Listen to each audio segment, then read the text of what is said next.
An unseen connection.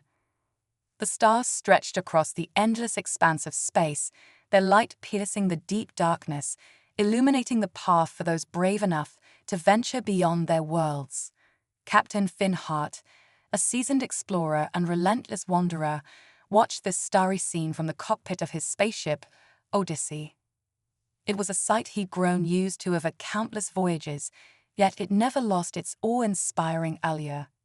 His latest mission was nothing out of the ordinary, a simple pit stop on Exaron, a desolate, mostly barren planet on the outer edges of known space. It was meant to be a place for repairs and resupply before he continued his journey back to Earth.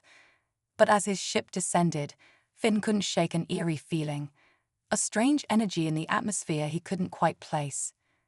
Exaron was known for its harsh climate, with red skies and jagged mountain ranges that clawed at the horizon. But today, under the pale light of Exaron's twin moons, the landscape looked even more surreal and foreboding. Once he landed, Finn stepped out onto the planet's cold surface, his boots crunching against the loose gravel. The air was biting, carrying a thin, metallic scent. He wrapped his coat tighter around him and began a routine check of his ship's exterior. But as he worked, his gaze kept drifting to the distant mountains and the shimmering lake nearby, its dark water reflecting the moons in fractured patterns. Finn's curiosity was piqued, and his instincts told him that something unusual was happening. Then, a sudden splash from the lake caught his attention. He stood frozen, peering toward the dark water, his heart pounding with adrenaline. For a moment, everything was silent again, as if the splash had been a figment of his imagination. But then he saw it, a figure struggling in the water, barely visible under the dim light of the moons. Without a second thought, Finn sprinted toward the lake, his instincts taking over. "Hold on," he shouted, though he wasn't sure if the figure could hear him. As he approached the water's edge, he didn't hesitate. He kicked off his boots, shed his coat, and dived into the icy water. The cold bit into his skin like needles, but he pushed through, focusing on the flailing figure ahead. With strong, steady strokes, he closed the distance and finally reached out, his fingers brushing against smooth, unfamiliar skin. To his surprise, the figure wasn't human. She was unlike any creature he'd ever encountered in his travels, her skin a deep, iridescent shade of emerald green, shimmering faintly in the moonlight. She was small, her frame delicate, but her arms and legs flailed weakly in an attempt to stay afloat. Her movements slowed as Finn wrapped his arm around her, feeling the fragility of her body. "I've got you," he whispered, half to himself, half to reassure the struggling alien girl. He pulled her back toward the shore, every muscle straining as the cold sapped his strength. But he refused to give up, pushing himself to the limit until they reached the shallow water. There, he carried her the rest of the way to dry land, carefully laying her down on the rocky shore. She coughed, expelling the lake water from her lungs, and for the first time, her eyes opened, meeting his. Her eyes were a mesmerizing shade of violet, glowing faintly as they locked onto his gaze. There was a mixture of confusion, gratitude, and curiosity in her expression, a look that struck Finn deeply. She was so different, so alien, yet in that moment, they shared an undeniable connection. "Thank you," she whispered, her voice soft and melodic, with a slight accent he'd never heard before. The sound seemed to resonate within him, filling the silent air between them. Finn managed a reassuring smile. "Are you all right? What were you doing out there?" She took a deep, shuddering breath, wrapping her arms around herself as she adjusted to the cold night air. "I didn't expect the gravity here to be so overpowering," she admitted, her voice trembling slightly. "I'm new to this world." The simplicity of her words left him with more questions than answers. Finn could sense her vulnerability. Her slender frame and delicate features hinted at a fragility he wasn't accustomed to seeing. But there was also a quiet strength in her gaze, a resilience that spoke of a past marked by challenges. "What's your name?" he asked, his voice soft, trying not to startle her. She hesitated, her gaze dropping to the ground as if searching for an answer. Finally, she looked up and whispered, "Lyra." "Lyra," Finn repeated, savoring the sound of her name. "I'm Finn, and you're not from here, are you?" She shook her head slowly, her expression a mix of sadness and determination. "I come from a place far from here, a world that no longer welcomes me. They cast me out, sent me away." Her voice faded, leaving the weight of her words hanging in the air. Finn's heart ached at the thought. He couldn't imagine being exiled from everything familiar, abandoned on a strange planet. It was a fate too cruel for anyone, let alone someone as vulnerable as Lyra. "You don't have to go through this alone," Finn said, a gentle resolve in his tone. "Come with me. My ship's just over there. I'll help you get back on your feet." Lyra hesitated, her violet eyes searching his face as if trying to gauge his intentions. Finally, with a small nod, she accepted his offer, and he helped her stand. Her hand was light, almost weightless in his grip, yet there was a palpable energy that seemed to radiate from her touch, a sensation he couldn't quite explain. As they walked back toward the Odyssey, Finn felt a mixture of curiosity and protectiveness growing within him. He had no idea who Lyra was or what had brought her to this planet, but something told him that meeting her was no accident. There was a quiet mystery in her presence, a hint of something beyond his understanding. Inside the ship, he led her to the small, cozy cabin, where the warmth of the artificial atmosphere helped to ease the chill of the night. Lyra sat on the edge of a bench, still wrapped in his jacket, her eyes wandering around the unfamiliar surroundings. "Do you want something to drink?" Finn offered, rummaging through his supplies. "Water, maybe tea." Lyra shook her head, a faint smile touching her lips. "Your kindness is enough." Despite her words, Finn poured himself a cup of tea, taking a long sip to calm his racing thoughts. Sitting across from her, he finally dared to ask the question that had been on his mind. "What brought you here, Lyra? Exaron isn't exactly a popular destination." For a moment, Lyra's expression darkened, a shadow crossing her delicate features. She took a slow breath, her gaze dropping to the floor. "I didn't come here by choice," she said quietly. "My people, they don't value individuality the way humans do. We live as a collective, each of us expected to follow the same path. Those who don't are seen as flawed, cast aside." Finn's heart ached as he listened, the weight of her words settling heavily in the small cabin. He could only imagine the loneliness and rejection she must have felt. "So they just abandoned you?" "In a way, yes," she replied, her voice barely above a whisper. "But in another way, I'm free now. Free to make my own choices, even if I don't know what those choices are yet." Finn leaned back, struck by her quiet courage. In her eyes, he saw a spark of hope, a resilience that reminded him of the strength humanity had always prided itself on. Lyra was different, yet she was more alike than he could have ever imagined. And though he had no idea where this journey with her might lead, he knew one thing for certain. The adventure was only beginning. Secrets of the past. The silence inside the Odyssey was almost comforting as Finn and Lyra sat across from each other, an unspoken bond forming between them. Lyra's violet eyes held a complexity that Finn had rarely seen, an old soul hiding behind a young face. As much as he wanted to press her for answers, he knew that some things had to come out in their own time. Over the next few days, Finn helped Lyra settle into her new surroundings. She adapted quickly, exploring every inch of the ship with quiet curiosity. Finn noticed her lingering gaze on the star charts pinned across the walls and her fascination with the hum of the engine, as if trying to memorize every part of his world. But strange things began to happen shortly after her arrival. The temperature in certain parts of the ship would drop unexpectedly, the lights flickered in patterns Finn had never seen before, and odd sounds echoed through the empty corridors. He brushed it off initially, chalking it up to the oddities of an aging spacecraft. But when Lyra approached him with an expression of unease, he felt his own worry intensify. "Finn, there's something wrong with the ship," Lyra said one evening, her voice barely above a whisper. Finn glanced up from his work, studying her carefully. What do you mean? The systems all check out. Lyra hesitated, choosing her words carefully. It's not just the ship, it's the energy around us. I think something from my past has followed me. A chill ran down Finn's spine. From your past.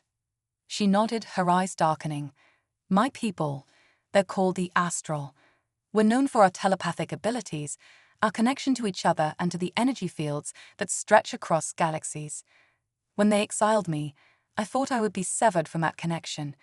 But it seems that someone or something has found a way to track me. Finn felt the weight of her words, the implications of her story settling heavily in the quiet of the ship. The Astral, as far as he knew, were an ancient and reclusive species, rumored to have abilities far beyond human understanding. He'd heard stories of their collective consciousness, the way they could reach each other's minds across vast distances. But the idea that they could be tracking Lyra across space sent a ripple of dread through him. Why would they be tracking you now? He asked, his voice barely concealing his apprehension. Lyra's gaze dropped to her hands, which were fidgeting nervously in her lap. I don't know. They may see me as a threat, or maybe they fear that I'll reveal their secrets. Or maybe they simply want to remind me that I can never truly escape them. Finn felt a surge of anger at the thought. He had seen many forms of cruelty in his travels, but the idea of an entire species turning against one of its own over individuality was something he couldn't accept. Lyra was intelligent, kind, and curious, a soul yearning for freedom, and yet her people had cast her out for being different. Lyra, you're not alone anymore, he said, his voice firm with resolve. I don't care what they think.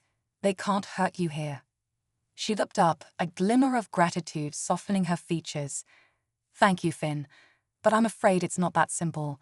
If they're tracking me, they'll eventually find a way to get here. Finn frowned, his mind racing. Then we'll just have to stay ahead of them. We're explorers, remember? We can outsmart anyone if we put our minds to it. Lyra gave a small, sad smile. You don't understand. The Astral have ways of reaching across space without the limitations of physical travel. If they want to reach me, they'll find a way. The gravity of her words settled on him, but Finn refused to let despair take hold. Then we'll face them together, he said, his tone unwavering. Whatever they throw at us, we'll be ready. They fell into silence, both lost in their thoughts. The hum of the ship filled the quiet, steady, and reassuring.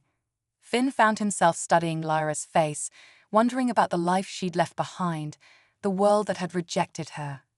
She had been cast out, forced to survive on her own, and yet here she was, determined, resilient, and unyielding. As the days passed, Lyra and Finn grew closer, their friendship deepening into something unspoken but undeniable. She shared stories of her people, that are vast cities made of crystal and light, that ancient traditions, and their strict adherence to the collective. For the Astral, individuality was seen as a flaw, something that could disrupt the harmony of their society. And Lyra, with her curiosity and her desire to think for herself, had become an outcast. Despite the dangers, Finn couldn't help but feel a growing sense of admiration for her. Lyra's courage in the face of such isolation, her willingness to explore the unknown, reminded him of humanity's own unbreakable spirit. But then, one night, everything changed. Finn was woken by a sudden, piercing noise, a high-pitched hum that seemed to vibrate through every fiber of his being. He bolted upright, his senses alert, and immediately noticed that the lights in the cabin were flickering wildly. The ship's usual calm atmosphere had been replaced by a tense, almost oppressive energy. Lyra, he called out, stumbling out of bed and heading toward her cabin. He found her standing in the middle of the room, her face pale, her eyes wide with terror. "They're here," she whispered, her voice trembling. Before Finn could respond, a blinding light filled the room, and he felt an overwhelming sense of pressure, as if the very air around him was being compressed. His vision blurred, and for a moment he thought he was about to black out. But then he heard Lyra's voice, steady and clear. "Stay with me, Finn. Don't let them break you. He clung to her words, focusing on the sound of her voice, using it as an anchor to ground himself. Gradually, the pressure began to ease, and the blinding light faded, leaving them in silence once more. Lyra took a shaky breath, her face etched with fear and exhaustion. They tried to reach me, through the astral connection. They wanted to remind me that they're still watching. Finn clenched his fists, anger flaring within him. Why can't they just leave you alone?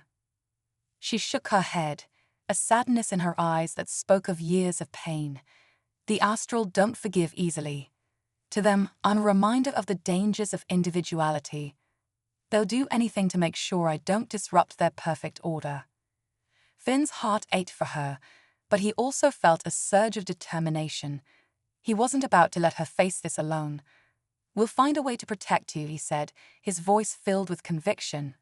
I don't care what it takes. Lyra looked at him, her gaze softening.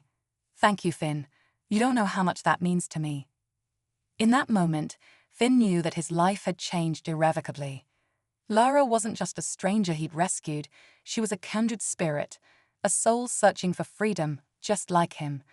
And he would do everything in his power to keep her safe, no matter what challenges lay ahead. As they sat together in the dim light of the cabin, a plan began to form in Finn's mind. He would reach out to his contacts in the galaxy's outer sectors, find allies who could help shield them from the astral's reach. They would find a way to escape, to keep Lyra hidden and safe. Together, they would face whatever came next, side by side. And as the stars glimmered outside the Odyssey, Finn felt a newfound sense of purpose, a fire ignited within him, fueled by the bond he shared with Lyra and the unwavering resolve to protect her. Their journey was just beginning, and he knew that whatever lay ahead, they would face it together. A galaxy's refuge. Days passed as Finn and Lyra sailed through the dark, endless void of space, each moment filled with a quiet, unspoken urgency. Finn knew that their journey was now a race against time and fate, as he was determined to protect Lyra from her people's grasp. The Odyssey had always been his safe haven, a place where he could roam the stars on his own terms. But now it had become something more, a sanctuary for a kindred spirit he was determined to shield at any cost. Lyra had started opening up to him about her past in small fragments, sharing glimpses of her life on the astral homeworld. Her memories painted a picture of an advanced, almost utopian society, but one that thrived on strict conformity. The astral cities were woven with light, powered by a network of energy fields that connected every being, both physically and mentally. Lyra described how each astral was a part of the collective, connected through a shared consciousness that allowed them to communicate without words, think in harmony, and live without conflict. But that harmony came at a price. The astral prized unity above all else, seeing individuality as a flaw that threatened their collective perfection. Those who couldn't blend seamlessly into the shared consciousness were viewed as dangerous anomalies, and Lyra, with her questioning mind and yearning for freedom, had been marked as an outcast from a young age. One evening, as they drifted through the vast emptiness of the outer sectors, Lyra sat quietly in the ship's observation room, gazing out at the blanket of stars. Finn joined her, carrying 2 steaming cups of herbal tea he'd brewed from his dwindling supply. They sat together in silence, sipping the warm tea as they took in the beauty of the cosmos. I used to think this would be my life, Finn said softly, breaking the silence. Just me and the stars, drifting from one planet to another. No attachments, no one to worry about. He paused, glancing at Lyra. But now, I'm not sure I could go back to that. Lyra met his gaze, a faint smile tugging at her lips. Is that a good thing? He chuckled. I think it might be. All of this, it's worth something if it means I get to share it with someone who understands. Her smile faded slightly, her gaze returning to the stars. Do you ever wonder if there's a place out there where people like us, those who don't quite fit in, can finally belong? Finn considered her question, the weight of it settling over him. I think, maybe. But if there isn't, then we'll make one. She looked at him, her eyes shining with a mixture of hope and sorrow. "You say it as if it's so easy." "It's not," he admitted, "but we've got time, and we've got each other." As the days turned into weeks, they continued their journey, venturing into the uncharted regions of space, seeking refuge in places where even the astral wouldn't dare to tread. They visited planets on the far fringes of known space, each one stranger and more desolate than the last. But no matter how far they traveled, Finn couldn't shake the feeling that they were being watched. One day, as they docked on the abandoned mining colony of Carthan Station, Finn met an old friend, an enigmatic wanderer named Erix, a half-human, half-synthetic, with a vast network of contacts across the galaxy. Erix's connections were notorious, stretching into every dark corner of the known universe. If anyone could help them disappear, it was him. The station was a ghostly place, echoing with the faint hum of machinery and the occasional creak of its metal structure settling into disrepair. Erix met them in the dimly lit tavern near the docking bay, his silver, robotic eye glowing faintly as he scanned the room. With his tall, imposing figure cloaked in a dark robe, Erix was an intimidating presence, yet Finn knew he could trust him. "Finn," Erix greeted with a grin, his synthetic eye whirring softly. "It's been too long. And who's this lovely companion of yours?" "This is Lyra," Finn introduced her. "We're in a bit of trouble." Erix raised an eyebrow, his gaze flickering between them. "I figured as much. You don't show up in the outer sectors without a reason. What kind of trouble?" "The Astral," Finn said, keeping his voice low. "They're looking for her. They've been tracking us, even through space. We need a way to disappear, permanently." Eric's expression darkened, and he leaned in, his voice a mere whisper. "The Astral are dangerous, Finn. I've heard stories. They can reach across galaxies, manipulate energy fields, even invade people's minds. They're not ones to cross." "We don't have a choice," Lyra interjected, her voice steady despite the fear in her eyes. "They want to erase me because I'm different. All I want is a chance to live in peace." Eric studied her for a moment, his gaze softened by something that almost looked like sympathy. "All right," he said finally. "I might know of a place, a hidden world, far from any major star systems. It's a refuge for people like you, those who can cast out, who don't fit into society's molds.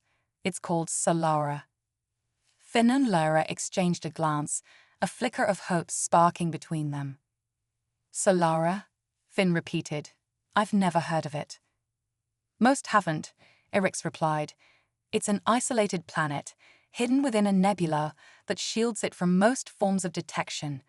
People from all over the galaxy go there to start fresh, away from the eyes of governments, corporations, and, in your case, the Astral." Lyra's eyes lit up, a glimmer of hope returning to her gaze. "Do you think they'd take us in?"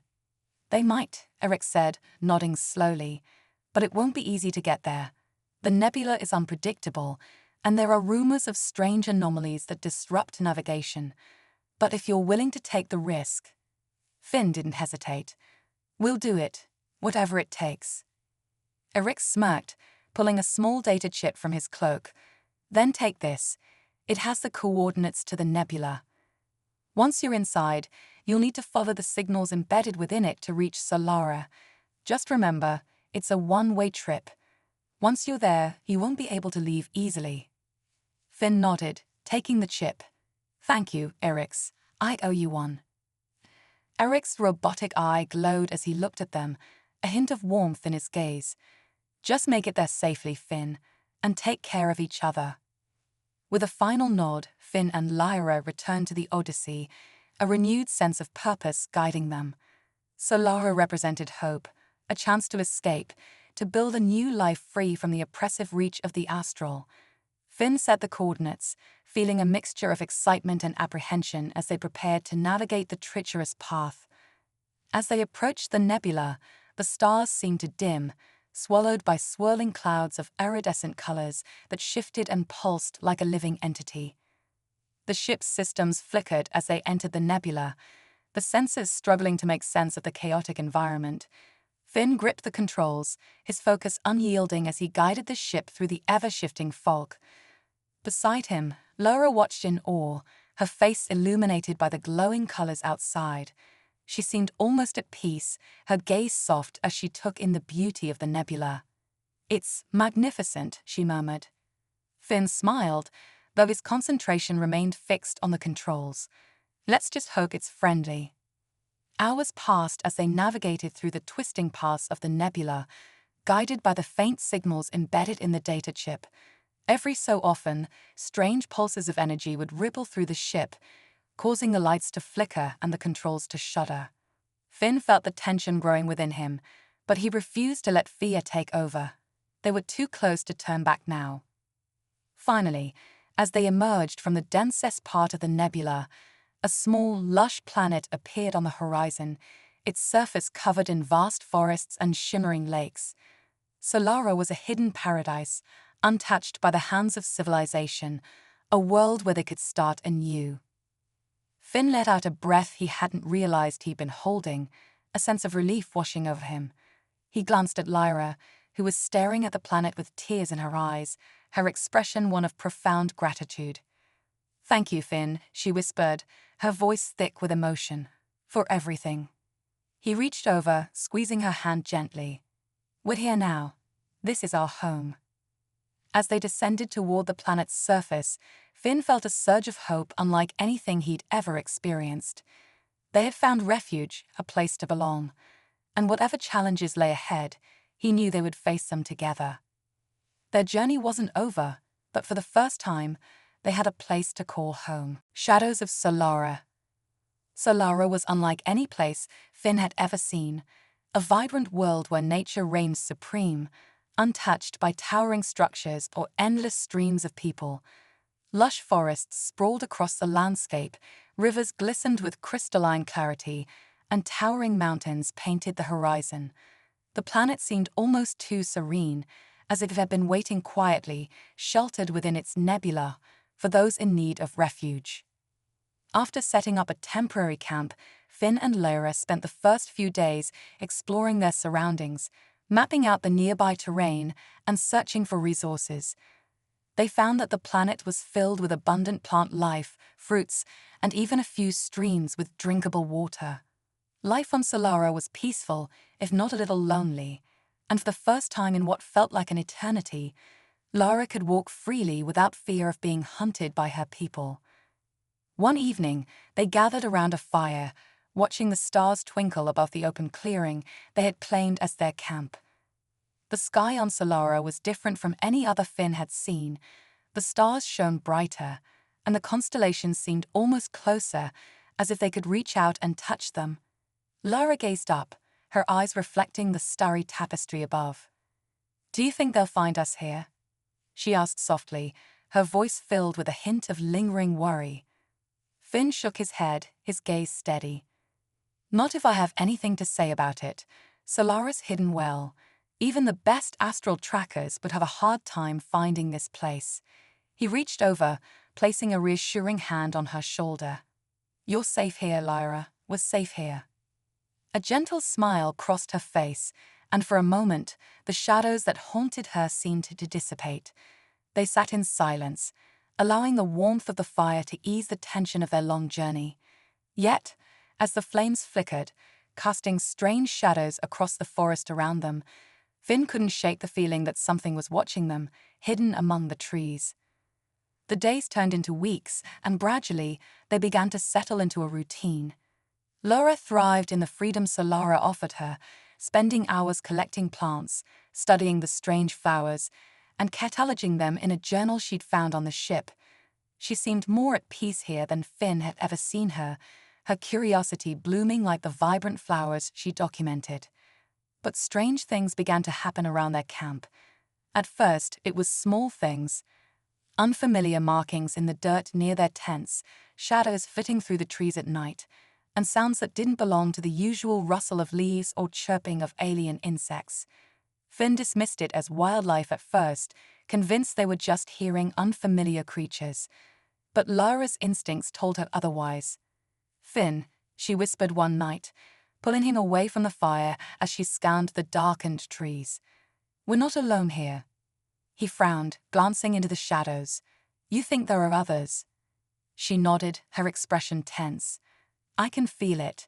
It's an energy, like a presence lingering just out of sight. I don't think we're the only refugees on Solara." The realization hit him like a cold wind. Solara had been described as a refuge, a hidden world for those who didn't belong in the rest of the galaxy. It made sense that others, perhaps even entire communities, had sought shelter here. The thought both intrigued and unsettled him. If there were others, who were they? And could they be trusted? Over the following days, they grew more cautious, keeping their weapons close and watching the forest with vigilant eyes. They heard footsteps at night, soft and calculated, circling their camp as if studying them. And then one morning, they found a symbol carved into a nearby tree, a spiral encircling a series of small, connected dots, arranged in a pattern that neither Finn nor Lyra recognized. "It's a sign," Lyra murmured, tracing her fingers along the carved lines. "A message, perhaps, but I can't decipher it." Finn's jaw tightened. He didn't like the idea of being watched, especially not by unseen strangers with unknown intentions. If they're out there, they'll show themselves eventually, and when they do, we'll be ready. But the next encounter wasn't one they could prepare for. One evening, as they were returning from gathering supplies near a stream, a figure emerged from the shadows. She was tall and slender, draped in dark, woven fabrics that blended seamlessly with the forest around her. Her skin was a deep shade of indigo, and her eyes glowed with an eerie, almost hypnotic light. She moved gracefully, her footsteps silent as she approached, her hands raised in a gesture of peace. Finn instinctively reached for his weapon, but Lyra placed a gentle hand on his arm, her expression calm. "Wait," she whispered. "She means us no harm." The stranger stopped a few paces away, her glowing eyes fixed on Lyra. When she spoke, her voice was soft yet resonant, carrying a strange accent that made her words sound almost like a song. "You are newcomers," the woman said, her gaze lingering on Lyra. "Solara welcomes all, but you must understand its rules." Finn exchanged a glance with Lyra, nodding slightly as she stepped forward. "We mean no harm. We came here seeking refuge." The woman tilted her head, her eyes narrowing slightly. "Solara is a sanctuary for the outcast, the exiled, and the forgotten. But it is also a place of secrets, guarded by those who have sworn to protect it." She paused, her gaze intense. "You may stay, but know this. Solara does not tolerate those who would disrupt its peace." Lyra met the woman's gaze, her voice steady. "We'd only want peace. We have no intention of bringing harm to anyone here." The woman studied her for a moment, then nodded, as if satisfied. "Very well, my name is Seraph. I am one of the guardians of Solara. We ensure that those who come here abide by the planet's rules. If you respect Solara, it will protect you in return." With a final, assessing glance, Seraph turned and melted back into the shadows, disappearing as suddenly as she had appeared. Finn and Lyra stood in silence, the weight of the encounter settling over them. "Guardians," Finn murmured, shaking his head. "This planet keeps getting stranger." But Lyra's gaze remained fixed on the spot where Seraph had vanished. "It's not just a planet, Finn. It's a sanctuary. A place with its own spirit, its own rules. I can feel it, the way it protects those who respect it." As they returned to their camp, they couldn't shake the encounter with Seraph from their minds. Finn found himself glancing over his shoulder, half expecting to see her or one of the other guardians watching from the shadows. But no one came, and the forest remained silent. In the following days, their lives continued as usual, though they remained vigilant. The forest was alive with energy, a quiet presence that seemed to watch over them. They felt a sense of calmness settling over their camp, as if Solara had accepted them, at least for now. But one night, as they sat around the fire, a distant roar echoed through the forest, a sound so powerful that it seemed to shake the very ground beneath them. Finn and Lyra shot to their feet, their gazes scanning the darkness. "What was that?" Lyra whispered, her voice tense. Finn shook his head, his eyes narrowing. "I don't know, but it didn't sound like anything I've heard on this planet." The ground trembled again, and this time, a flash of light lit up the distant sky, casting eerie shadows across the trees. Whatever was happening, it wasn't natural. The peaceful sanctuary of Solara was shifting, as if a new force had awakened. Lara's face was pale, her gaze fixed on the distant light. "It's them," she whispered, a tremor in her voice. "The astral. They found me." Finn felt his blood run cold. The peaceful refuge they had found, the safe haven they had hoped would shield them, was now under threat. He grabbed Lyra's hand, his grip firm and steady. "Then we stand our ground," he said, his voice filled with quiet determination. "We'll face whatever comes together." Lyra nodded, a fear giving way to a steely resolve. They had come too far to turn back now. And as they stood together in the flickering firelight, Finn knew that no matter what lay ahead, they would fight for their place on Solara, for the life they had begun to build. The planet was a sanctuary, yes, but it was also a battleground, and they would protect it, just as it had protected them. The astral confrontation. The tranquil life Finn and Lyra had built on Solara now felt as fragile as the leaves drifting in the cold night wind. The strange, ominous light that had appeared on the horizon was no ordinary star or planet. It pulsed and shifted with a steady, menacing rhythm, and Finn knew in his bones that it was a signal, a warning of something unnatural breaking into their secluded world. They packed up their camp quickly, securing only the essentials and abandoning the rest. Finn's mind raced as he mentally mapped out their options. Solara was vast, with sprawling forests, hidden caves, and uncharted valleys.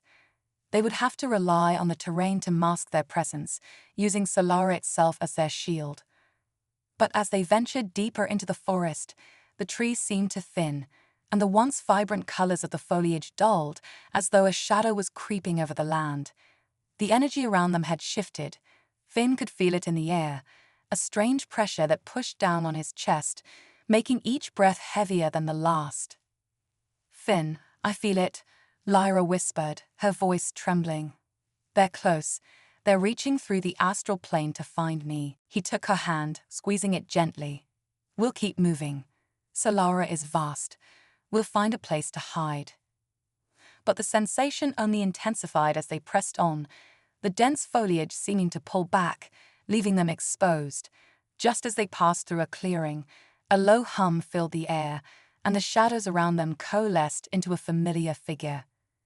Seraph, the guardian of Solara, appeared before them, her dark eyes grave and steady. "The astral have breached the outer boundaries," she said, her voice devoid of its usual calm.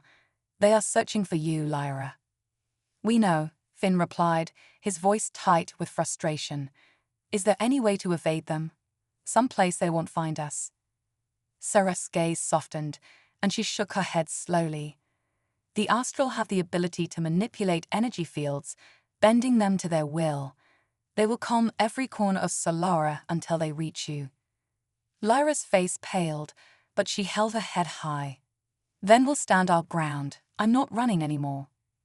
Seraph regarded Lyra with a hint of admiration, a flicker of understanding in her gaze. "Very well," she said. "I will help you, as will the Guardians. Solara's spirit protects those who seek refuge, and as long as you honor its laws, it will stand with you." Finn felt a surge of hope. He hadn't expected Seraph to offer aid, but now that she had, he sensed they might have a chance. Together, they could defend Lyra from the astral, but he knew they would be up against powers beyond human comprehension. Seraph led them deeper into the forest, guiding them to a hidden valley surrounded by towering cliffs and thick, twisted trees whose branches intertwined like protective arms. The air here was thick with energy, an invisible force humming in the silence. "This place," Seraph explained, gesturing to the valley, "is one of Solara's sacred grounds. The energy fields here will obscure you from the astral for a time. Use this chance to prepare yourselves. They will come, and when they do, you must be ready. Finn and Lyra exchanged a determined glance before setting to work. They gathered stones and branches, crafting makeshift defenses along the perimeter of the valley. Finn checked their remaining weapons, hoping they would be enough to at least slow down whatever forces the astral might send. Meanwhile, Lyra focused inward, tapping into her own powers she had long suppressed in fear of her people's judgment. As they prepared, Lyra revealed more about the astral's powers, explaining how they could connect with the astral plane, drawing energy to enhance their abilities. Finn listened intently, learning everything he could. He had always known Lyra was special, but as she described the depth of her people's powers, he realized just how much she had sacrificed to live freely. By nightfall, the first sign of their enemies appeared, a faint shimmer in the distance, like a mirage growing brighter with each passing second. The air grew colder, and a faint buzzing filled the valley, a relentless pulse that made Finn's skin prickle. He glanced at Lyra, who stood beside him, her face illuminated by the strange light as she braced herself. And then they saw them. Figures emerged from the trees, their forms ethereal, cloaked in robes that shifted like liquid metal. Their eyes glowed a piercing shade of violet, the same color as Lyra's, yet colder, devoid of warmth or empathy. These were the astral. The leader stepped forward, his face severe and unmoving, his gaze fixed on Lyra with a mixture of disdain and grim purpose. "Lyra of the astral," he intoned, his voice echoing across the valley. "You are a threat to the harmony of our kind. Surrender yourself, and we will ensure a swift, painless end." Lyra met his gaze, unflinching. "I am not a threat. I am free. That's all I want. But I won't let you take my freedom." The astral leader's expression darkened. "Freedom is a selfish desire. Our unity is our strength. By denying it, you endanger us all." Finn stepped forward, his voice unwavering. "She's not going anywhere with you. We're not afraid of your threats." The leader's gaze shifted to Finn, a flicker of annoyance crossing his face. "You dare defy us, human." He raised his hand, and the air between them crackled with energy, a surge of power radiating outward. But before he could act, Sarah stepped into the open, her presence strong and unyielding. "Solara protects those who seek refuge," she declared, her voice ringing with authority. "As long as Lyra remains here, she is under our protection." The leader sneered, his voice filled with contempt. "Your primitive guardianship means nothing to us, Guardian. The astral are beyond such limitations." In response, Seraph raised her hands, the energy around her intensifying as the trees and rocks seemed to pulse with life, vibrating in resonance with her power. "Then face the wrath of Solara," she said, her voice low and fierce. The ground beneath them trembled, roots and vines erupting from the earth as Solara itself seemed to rise in defense. The astral warriors prepared to strike, their hands glowing with pulsating energy, but the guardians were swift, moving with the rhythm of the forest as they launched their counterattack. Finn and Lyra took cover behind a cluster of rocks, watching as the guardians and astral clashed. The battle was unlike anything Finn had ever seen.